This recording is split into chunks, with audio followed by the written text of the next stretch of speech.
Hello friend, good morning. তোমরা সবাই কেমন আছো? আশা করছি তোমরা সবাই খুব খুব ভালো আছো।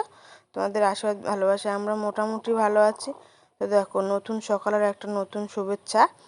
তো দেখো, সকালবেলায় ঘুম থেকে উঠে আমার মা আর সায়নের বাবা লেগে পড়েছে কাজে।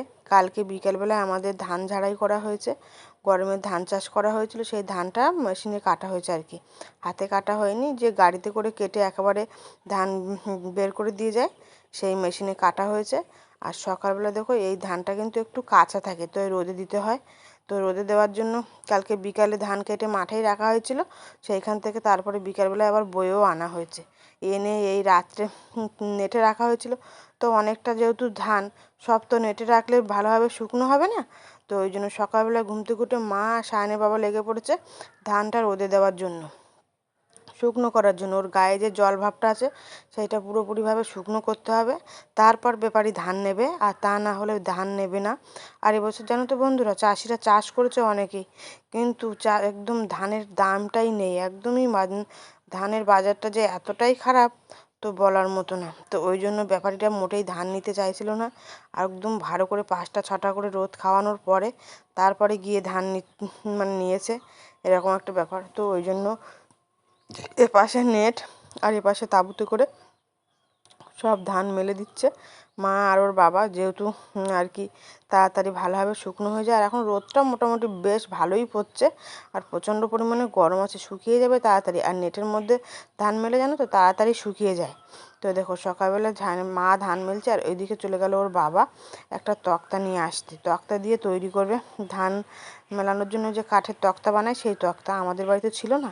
তোর বাবা কিন্তু এই তক্তাটা নিয়ে এসে অল্প সময়ের মধ্যে বানিয়ে ফেলে। আর এদিকে দেখো, আমার মার কিন্তু সেই অনেকক্ষণ দিয়েই করছে, কষ্ট হয়ে যাচ্ছে ধান মেলা কাজ। আর এখন আমার মার শরীরটাও খুব একটা বেশি ভালো না, রান্নাবান্না করে বাড়ি আমাদের এখানে এসে, তারপরেও ধানের কাজে কিন্তু খাটনি অনেকটা বেশি। তো যেহেতু মা ধানের কাজ করছে, তো আমি ভাবলাম যে সকালবেলা আলু সেদ্ধ ভাত বসাই দিই। ভাত বসানোর জন্য এসে দেখি না পেঁপে আছে, হাফ পেঁপে। তো ভাবলাম সেই পেঁপেটাই বসাই। আর দেখি না 3টে পটল আছে। তো অনেকদিন পটল সেদ্ধ দিয়ে ভাত খাওয়া হয় না, তো ভাবলাম যে 3টে পটল আছে, সেটা আর ভাজবো না, তো একেবারেই সেদ্ধ বসিয়ে দিই। সেদ্ধ ভাত মানে পটল সেদ্ধ দিয়ে ভাত খাবো। তো ওই জন্য পটল সেদ্ধ ভাত বসিয়ে দিয়েছি। আর এখানে দেখো, হরলিক্সের ডাব্বার থেকে হরলিক্সটা পুরো শেষ হয়ে গেছিলো। তো এক প্যাকেট হরলিক্স ছিল, এই হরলিক্সটা আমার বোন পাঠিয়েছিল। তো অনেক দিন হয়ে গেছে, কাটা হয়নি। এই প্যাকেটও মানে ডাব্বায়ও হরলিক্স ছিল, তো সেই জন্য আর ঢালা হয়নি। প্যাকেট মানে ডাব্বাটা শেষ হয়ে যেতে প্যাকেট থেকে ঢেলে নিলাম। আর এখানে দেখো, মা ওরা বসে আছে। তো ওই জন্য সবার জন্য করে নিয়ে এসেছি চা। সায়নের বাবা, পাশের বাড়ি কাকিমা আছে, পাশে পটলের বাবা আছে। তো সবাই দেখো বসে আর কি গল্প করছে। সকালবেলায় ঘুম থেকে উঠে থেকেই এত গরম যে আর কি করবে। শুধু আমাদের বাড়ি একটা জায়গায় একটু বসার মতো জায়গা আছে, সেটা হলো এই জামরুল গাছ। এই জামরুল গাছটা যদি না থাকতো তাহলে আমাদের কিন্তু আর বসার কোনো জায়গাই ছিল না। তো যাই হোক, জামরুল গাছটার জন্য আমরা একটু বসতে পারি। আর এখানে দেখো, সায়ন টিউশন থেকে চলে এসেছে, খাওয়া দাওয়া করে রেডি হয়ে স্কুল ড্রেস পরে বসে আছে।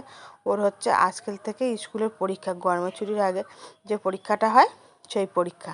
তো এই যে সাইকেল, এই সাইকেলে করে শুধু টিউশনই যায়, স্কুলে আর যায় না। ওকে স্কুলে সাইকেলে করে পাঠায় না, কারো না কারো সাইকেলে তুলে দিই। আর তা না হলে পাশের বাড়ি পটল যে স্কুলে যায় যে অটো, সেই অটোতে করে ও স্কুলে যায়। আর আসার সময় ওর বাবা নিয়ে আসে। কোনো দিন ও হেঁটেও চলে আসে, রোদ যদি কম থাকে। তো দেখো, এই আমাদের গ্রামের একটা মেয়ের সাইকেলে ওকে তুলে দিয়েছি, আর ও চলে গেল।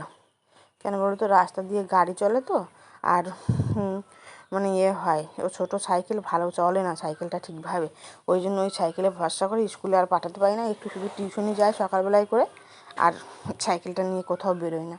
তো সায়নকে স্কুলে পাঠিয়ে দিয়ে এসেছি, পাঠিয়ে দিয়ে এখানে আমি বসে পড়েছি, রান্না করব দুপুরে, তার জোগাড় যন্ত্রী করতে।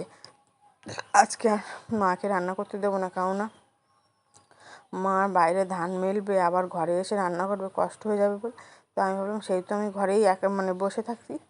মা আসার পর থেকে তো আমি রান্নাবান্নাই করি না, সমস্ত রান্নাবান্নাটা মাই করে। আমি হয়তো সবজিগুলো কেটে একটু গুছিয়ে দিই, কিন্তু রান্নাবান্না কিন্তু আমি করি না, রান্নাটা পুরো মাই করে।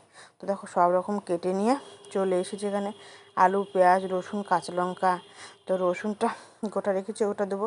কলার মোচা। আর এখানে দেখো ফ্রিজে ছিল একটু মাংস, তো সেই মাংসটাও বের করে নিয়েছি। আজকে রান্না করব মাংস। তো দেখো কড়াইতে তেল দিয়ে আলুগুলো ভাজতে বসিয়ে দিয়েছি। আলুটা ভেজে নেওয়ার পরে যে মিক্সিতে মশলা করেছিলাম সেই পেস্ট মশলা আমি আর শিলে বাটিনি, পেস্ট মশলা কষাই করে মাংসটা দিয়ে দিয়েছি। মাংসটা ভালোভাবে কষাই করে নিচ্ছি। আর মাংসটা বেশিরভাগটা কষাই হয়ে গেছে, এবার জল ঢেলে দেবো। দেওয়ার পর একটু ফুটে গেলে গরম মশলা দিয়ে নামিয়ে নেব।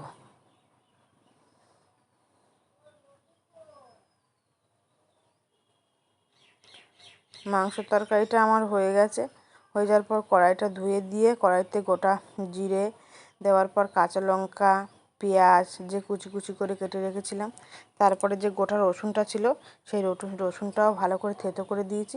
দিয়ে এখন দিয়ে দেবো সেই হচ্ছে কলার মোচা। আর আজকে কিন্তু বন্ধুরা কলার মোচা একটু সেদ্ধ করে নিলে ভালো হয়, ভাপিয়ে নিলে, কিন্তু অল্প ছিল বলে আমি আর ভাপাইনি, একেবারেই বসিয়ে দিয়েছি। এর সঙ্গে আলু টালু দিয়ে লবণ হলুদ দিয়ে অল্প একটু জল দিয়ে কড়াইতেই সেদ্ধ করে নেবো, একেবারে আলাদা করে আর কি সেদ্ধ করব না।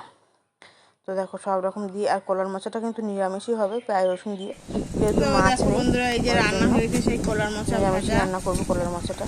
তো এখানে দেখো কলার মোচাটা কিন্তু সেদ্ধ অলরেডি হয়ে গেছে। খুন্তি দিয়ে ভালোভাবে কেটে নেড়ে চেড়ে কলার মোচাটা এখানে হচ্ছে শোল মাছ দিয়ে টক তেঁতুল এখন খাওয়া দাওয়া করে নেবো। আর এখানে দেখো স্কুল থেকে চলে এসেছে সায়ন পরীক্ষা দিয়ে, এখন ভাত স্কুলে খেতে দিয়েছে, তাও মাংস হচ্ছে, ওই জন্য আবার আমার সঙ্গে একটু ভাত খাবে। মাংস হয়েছে বলে, তাই তো? স্কুলে কি করে দিতে যেটা দেয় আলু, কুমড়ো, পটল মাছ একটা দিয়ে আর কি দেয় কেন ডাল। তো আমরা এখন খাওয়া দাওয়া করে নিই, আর সায়নের বাবা গেছে স্নান করতে, স্নান করে আসে ও খাওয়া দাওয়া করবো। তো দেখো বন্ধুরা দুপুরবেলা খাওয়া দাওয়ার পর বিকেলবেলার দিকে আমি, সায়নের বাবা, সায়ন আর মা মিলে ধানটা শুকনো হয়ে গেছে যেহেতু পাতলা করে মেলে দিয়েছিল, দেওয়ার পর চারজনে মিলে এই বস্তাগুলো সব ভরেছি। মা সায়ন মিলে ধান তুলে দিয়েছে, আমি আর ওর বাবা মিলে ধানের বস্তা ধরেছিলাম। ধরে রাখার পর সেই বস্তাগুলো সব ভরেছি। বস্তা ভরার পর আমরা সবাই একটু গরম লেগেছিলো, তো স্নান টান করে এসে আর বসেছিলাম। তো হঠাৎ দেখি না ব্যাপারী চলে এসেছে ধান নেওয়ার জন্য। তো এই দেখে দেখো ধানের বস্তাগুলো তো একটু বেশি বেশি করে ধান ভরা ছিল, এই জন্য আমার মা একটা বস্তা নিয়ে আলাদা দাঁড়িয়ে আছে, যে যেটুকু বেরো বেশি হচ্ছে ওদের ওজন ছাড়া সেটা এই বস্তায় ঢেলে দিচ্ছে। তো যাই হোক, বাড়ির ধানটা মোটামুটি শুকনো হয়ে গেছে বলে ব্যাপারী নিয়ে চলে গেল। একটা চাষি চাষ করে এই সোনার ধান দেখার অপেক্ষায়, কিন্তু এবছর জানো তো বন্ধুরা ধানের একটু দাম নেই। তো যাই হোক, ধান তো আমরা আর বাড়িতে রেখে দিতে পারবো না, ধান তো দিয়েই দিতে হবে ব্যাপারীকে।